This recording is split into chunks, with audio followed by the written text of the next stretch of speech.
Shirasgaon Kasba police station अंतर्गत अवैध दारू संबंधाने मोहीम राबवण्यात आली। या दरम्यान मध्य प्रदेश सीमेलगत गावठी हात भट्टी दारू पकडण्यात आली। त्यामध्ये 12 ड्रम अंदाजे किंमत 700 रुपये, प्रत्येकी एकूण 8400 रुपये, 62 पिंप अंदाजे किंमत 12 रुपये प्रति पिंप एकूण 744 रुपये, सडवा 3330 लिटर अंदाजे किंमत 1,66,500 आणि इतर साहित्य 5200 असा एकूण 1,80,844 रुपयांचा माल जप्त करून जागीच नष्ट करण्यात आला।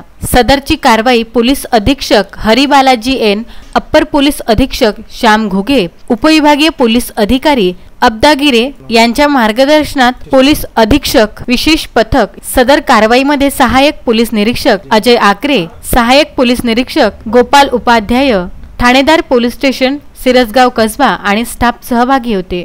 SCN न्यूज परतवाडा व विदर्भ न्यूज अमरावती करिता पंकज साबू यांचा हा वृत्तांत।